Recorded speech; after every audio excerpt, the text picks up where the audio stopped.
what's up though, back with me Lim di sini pastinya yang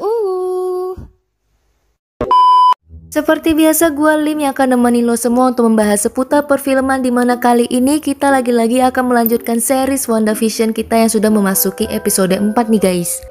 Dan buat kalian yang belum nonton, kalian bisa berlangganan dulu di Disney Hotstar Indonesia untuk menikmati series WandaVision yang satu ini. Dan juga ada spoiler warning buat kalian semua yang belum nonton pastinya untuk video kali ini ya. Karena di sini kita akan nge-review bareng-bareng mengenai episode 4 WandaVision ini sendiri yang ternyata menjadi titik mula awalnya konflik untuk series ini sendiri guys. Dan terungkap sudah mengenai siapa Geraldine yang kita temuin di episode sebelumnya, dan juga mengungkap fakta dari SWORD yang kita jumpai sudah faktanya dari episode pertama sampai ketiga. Lalu bagaimanakah keseruan series WandaVision episode 4 kali ini? Tetapi sebelum kita lanjut videonya, seperti biasa nih, gua minta support kalian untuk channel ini dengan cara subscribe dan nyalakan notifikasinya ya. Dan tanpa berbasa-basi yang lebih lama lagi, so let's go to talking about that.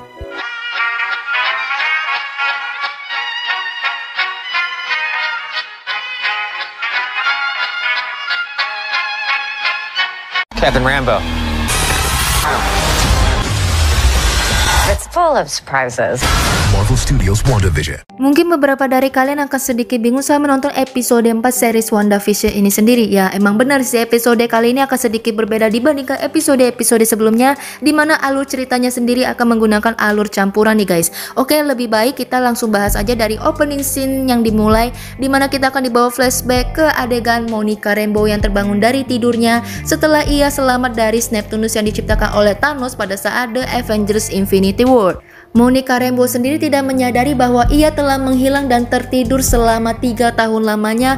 Bahkan ia hanya berpikir bahwa ia sedang tertidur selama 20 menit saja sembari menunggu operasi yang dilakukan ibunya yaitu Maria Rambeau selesai. Kemudian kita akan melihat paniknya Monica Rambeau yang sedang mencari keberadaan ibunya dengan meyakini kamar 104 adalah kamar di mana ibunya dirawat inap. Tetapi sepertinya Monica Rambeau tidak berhasil menemukan kamar tersebut. Sepertinya jika kita perhatikan memang kamar 104 ini tidak ada di lantai tersebut guys. Justru yang ada kamar B442 dan lainnya. Apakah justru ini adalah Easter egg yang justru mengarahkan kita ke series komik The Avengers isu 104 yang menceritakan mengenai Scarlet Witch yang dibebaskan dari perangkap oleh Vision ya? Entah bagaimana, dan kita balik lagi ke Monica Rambeau yang akhirnya menemui dokter. Lalu dokter itu berkata bahwa faktanya Maria Rambeau telah lama meninggal dunia akibat kanker yang dialaminya. Dan hal ini pastinya membuat Monica Rambeau sangat sedih karena ia tidak dapat berada di sisi ibunya saat ibunya sakit parah. Lagi-lagi ini akibat dari efek Neptunus yang didapati oleh Monica Rambeau dan membuat dirinya menjadi menghilang selama 3 tahun lamanya. Setelah mengetahui fakta dari Maria Rambeau yang telah meninggal, kita beralih ke scene saat Monica Rambeau memutuskan untuk kembali beraktivitas di kantornya yaitu SWORD. Tetapi di sini kita dapat melihat Monica Rambeau yang gagal akses di kantornya menggunakan ID cardnya, dan mungkin saja nih karena ia telah lama menghilang selama 3 tahun, SWORD telah mengganti pendataan soal tenaga kerja di kantornya juga nih, yang akhirnya membuat kecurigaan para penjaga mengenai Monica Rambeau yang mungkin saja dianggap sebagai penyusup. Tetapi tiba-tiba saja datanglah seorang pria yang bernama Taylor Hayward, karakter baru mungkin saja. Taylor Hayward sendiri berperan sebagai direktur dari organisasi SWORD ini sendiri. Entah bagaimana gua menaruh kecurigaan yang sangat besar kepada Taylor Hayward ini loh guys. Jika kalian perhatikan dan kalian ingat, saudaranya bernama Brian Hayward yang juga merupakan anggota dari organisasi S.H.I.E.L.D. yang juga memiliki aliansi bersama Hydra. Dan kita perhatikan pada series kali ini telah muncul beberapa iklan produk dari Hydra, dan apakah mungkin ia juga terlibat dengan Hydra nantinya sama seperti saudaranya Brian Hayward ya? Taylor Hayward juga menjelaskan mengenai ancaman yang mungkin saja datang dari AI dan juga nanoteknologi yang mungkin saja memiliki keterkaitan yang sangat kuat bersama Stark Industries. Apakah ini akan menjadi kaitan dan plot twist untuk series Armor Wars nantinya, di mana akan menceritakan mengenai sengketa teknologi peninggalan Tony Stark ya?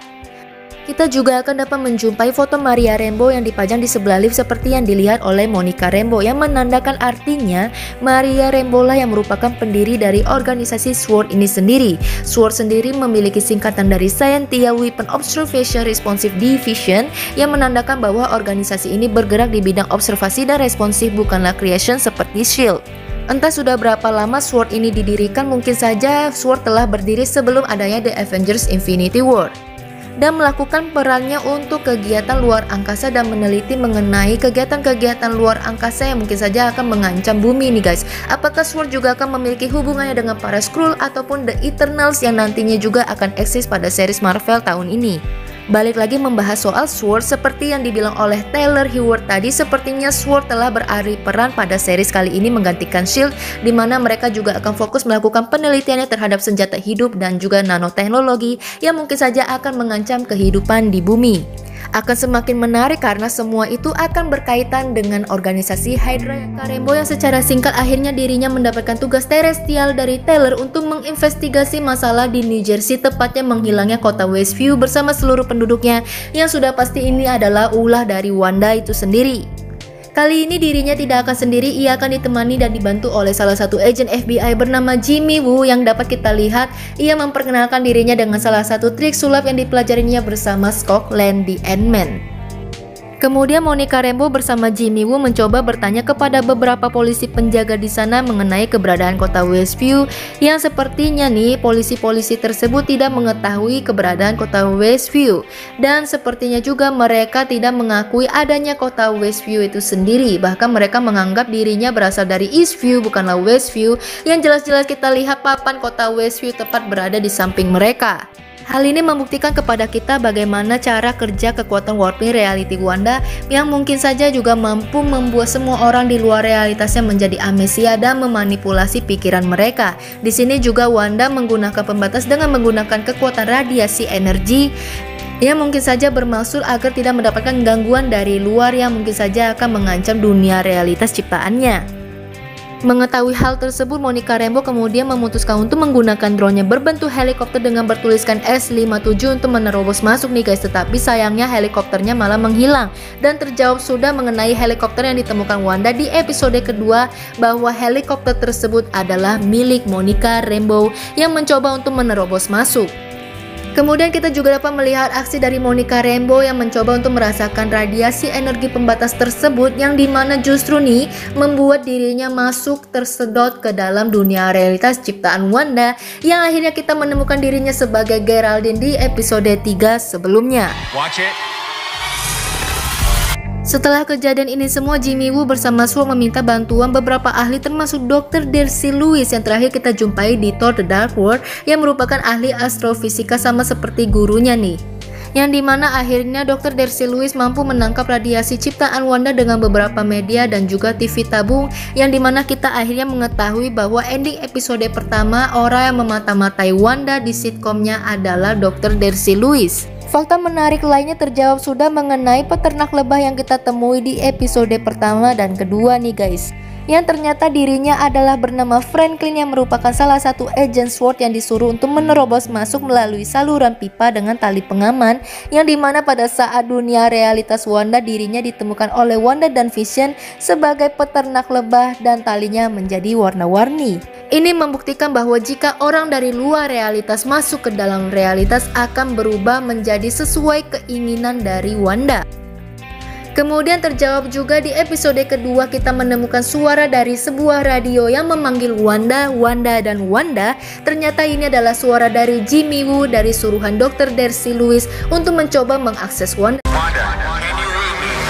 Tetapi sepertinya Wanda menghalangi usaha mereka deh dengan cara mempercepat tayangan sitkomnya. Dr. Darcy Lewis juga memperhatikan bahwa Monica Rambeau baik-baik saja di sana, justru ia sedang lupa ingatan dan menganggap dirinya menjadi Geraldine, yang mungkin saja ini adalah pengaruh dari kekuatan Wanda. Dan kemudian sitkom pun selesai. Dari penyelesaian sitkom tersebut, Dr. Darcy Lewis juga telah berhasil mengumpulkan beberapa data identitas sebenarnya dari orang-orang yang terjebak di dalam dunia realitas tersebut. Tetapi di sini anehnya nih guys, datanya si Agnes tidak ada. Semakin kuat dugaan gua bahwa dirinya adalah Agatha Harkness yang terlibat bersama Mephisto yang ikut campur pada Pocket Dimension Wanda tersebut nih. Kemudian bagaimana keadaan Monica Rambeau yang sebenarnya? Seperti yang kita lihat di episode 3 sebelumnya, Monica Rambeau sempat mengungkit mengenai kematian Pietro Maximoff, adiknya Wanda, yang membuat Wanda menjadi marah besar dan menyadari bahwa SWORD telah memata-matainya, termasuk Monica Rambeau nih guys, yang juga merupakan salah satu anggota dari SWORD pastinya. Mengetahui hal tersebut, Wanda menggunakan kekuatannya untuk mengusir keluar Monica Rambeau dari dunia realitasnya yang kita temukan pada ending episode 3, di mana Monica Rambeau telah tergeletak di atas tanah dengan diamankan oleh anggota SWORD lainnya. Di ending tersebut juga kita melihat pangkalan militer yang telah dibangun oleh SWORD di sekitaran kota Westview, dan ternyata memang benar adanya nih guys. Lalu pertanyaannya nih guys, mengapa Monica Rambeau tidak mengalami amnesia sama seperti yang dialami oleh polisi-polisi yang kita jumpai sebelumnya ya, dimana tampaknya Monica masih mengingat dengan kesadaran penuhnya soal dunia realitas ciptaan Wanda dan mengatakan bahwa Wanda adalah dalang dari ini semua dengan kekuatannya tersebut. Apakah ini ada pengaruhnya dari radiasi kekuatan Wanda kepada Monica Rambeau? Kita lanjut ke penutupan scene dimana kita melihat Wanda yang terkejut melihat keadaan Vision yang sudah seperti mayat sama persis pada saat The Avengers Infinity War, yang dimana nih Mind Stone-nya Vision diambil oleh Thanos yang membuat dirinya pun meninggal. Sepertinya ini adalah trauma yang diciptakan tanpa sengaja oleh Wanda akibat percakapannya bersama Monica Rambeau tadi sebelumnya nih. Dan trauma-trauma ini juga yang menjadi alasan kuat nih, sepertinya alasan mengapa Wanda nantinya akan menjadi jahat pada series kali ini. Karena seperti yang kita ketahui setelah The Blip membuat semua orang kembali kecuali Vision, yang dimana Wanda menyadari bahwa setelah semua orang kembali, mereka kembali bersama orang yang disayanginya, tetapi tidak seperti dirinya yang justru kehilangan semua orang yang disayangnya seperti keluarganya dan juga Vision itu sendiri. Juga alasan kuat mengapa Wanda menciptakan dunia realitasnya sendiri, karena ia ingin hidup bahagia seperti orang-orang lainnya dan tidak menginginkan ada satu orang pun yang mengganggu dunia realitasnya yang juga merupakan hayalan ataupun impian yang diinginkannya selama ini bersama Vision pastinya. Dan mungkinkah nantinya juga Wanda akan menghidupkan adiknya kembali, Pietro Maximoff, yang pernah diungkit oleh Monica Rambeau sebelumnya ya.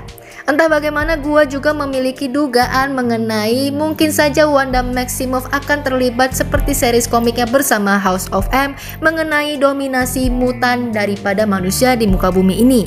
Masih menjadi misteri yang menarik apakah SWORD nantinya juga akan meminta bantuan dari Doctor Strange yang kita ketahui pada series Doctor Strange nantinya juga terhadap kekuatan Wanda ya.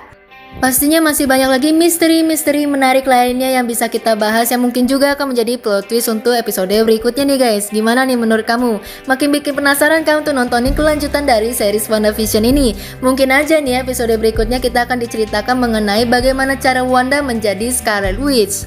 Atau mungkin juga tentang kemunculan dari Quicksilver yang beneran akan eksis kembali akibat kekuatan Wanda nih. Karena sebelumnya kita ketahui Monica Rambeau sempat mengungkit mengenai kematian dari Pietro Maximoff juga kan? Atau gimana ya? Mungkin kalian punya teori-teori lain yang bisa kalian share, kalian bisa komen di kolom komentar di bawah ini ya guys. Dan ini juga artinya akhir dari video kita hari ini. So sekian dulu review untuk episode 4 series WandaVision dapat gua berikan kepada kalian hari ini. Tetapi sebelum kita akhiri videonya, lagi-lagi gua minta support kalian dulu nih dengan cara subscribe dan nyalakan notifikasinya untuk membuat channel ini menjadi lebih maju lagi ya guys. And thank you so much buat kalian yang udah subscribe. Dan jika kalian suka dengan videonya, kalian bisa tekan tombol like di bawah ini juga ya. So I hope you enjoy, see you later and bye bye.